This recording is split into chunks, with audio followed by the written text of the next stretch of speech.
Hayi ke nizojabula ukwazi ukuthi imphumela yegazi iveza ukuthi konke kusahamba kahle, and given ukuthi bekungaba nzima kangakanani with the alcohol poisoning, singasho nje ukuthi ube nenhlanhla enkulu. Kodwa sisi ukuba nenhlanhla kwakho akusho ukuthi kumele uqhubeke uphuze ngalendlela obuphuza ngayo. Usemusha siyavuma. Kodwa ukuba musha akusho ukuthi umphumela okanye imthelelo yezenzo zakhe angeke uzuyizwe. Ungaqhala beqhiqa. Sobina sele ngohloba sele ngalo ntanami. Ungakhululeka kodwa namhlanje uhambe ekhaya uziphe nesikhathi nje sokuphumula kule insukwana ezisayo. Enkosi. Hey ke nanga amaphepha akho okudischarge uyasayina Mthetho. Mamgwevu. Sayina kala ukuthi njengomama ke. Inkosi Jambasi.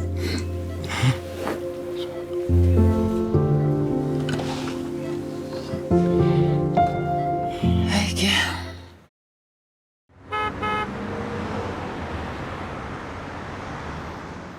Bafonile ke esikolweni sakho ngoku bekuthandazela bafuna uphile. Ukuthethwa ngawe pha e-staff room asibeni. Mntana. Yazi nani khona i-restaurant manje khona pha ezansi. Ngasekoneni pha. Singaya pha as a family pha. Utheni lapho utheni? Uzakwazi usihambela uDizzy utheni? No. Imani thatha ibheki yakho. Awufuna amanzi? Na, hayi guys, it's right. Kutheni nasena nice? Is this the calm before the storm?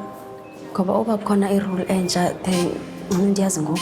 Hayi sivuyela nje ba uyaphuma esibhedlela.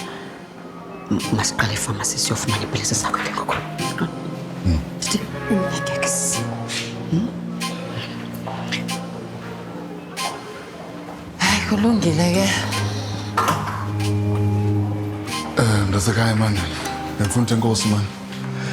Ndayazi umsebenzi wakho kodwa ke eqhubeleni umuntu adwethu. Akho ndifuna ukuxelela yona Mthetho. Njengalo. Thasi gawe mhlambi nolimisi. Yazi ndani mamela man. Ndifuna kandileqe bona qona bangafiki bayithile ndingekho. Sophinda sinqokola.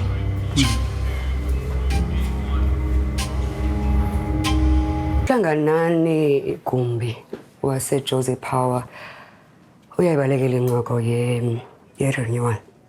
And we cannot afford to lose him as a client of Ecosela and as a COO yethu. Ndingathanda bungamnika i-strategic attention.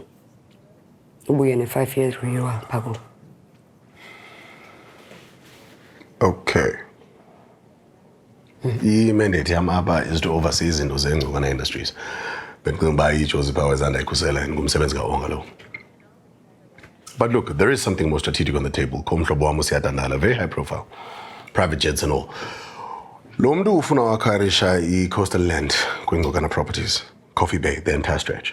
Kwaye unenjongo zozisa i-wealth profile yakhe kwingcokana wealth management. So ndizawudibanisa i-meeting sibone uba siphuma njani. I think it will be a great play for the group. So Team Kanye, you do not want to fight for a value tech client. If Negihleli when I'd rather uleqana ne-properties ne-wealth acquisitions. Because I mean, Ecosela Tech still falls part of Ingcokana Industries and zibaluleke ngokufanayo. So, uzomfonela Mr. Gumbi. Uyayithanda basketball and yazi uyayithanda kwakho. There's a very big game coming up. Uzothatha ikhadi lalapha emsebenzini. Get courtside seats. Make sure he has the time of his life. Urepeat the relationship. And as for umhlobo lo wakho, uzungithumelela inamba yakhe. Yeah. I'll deal with that myself.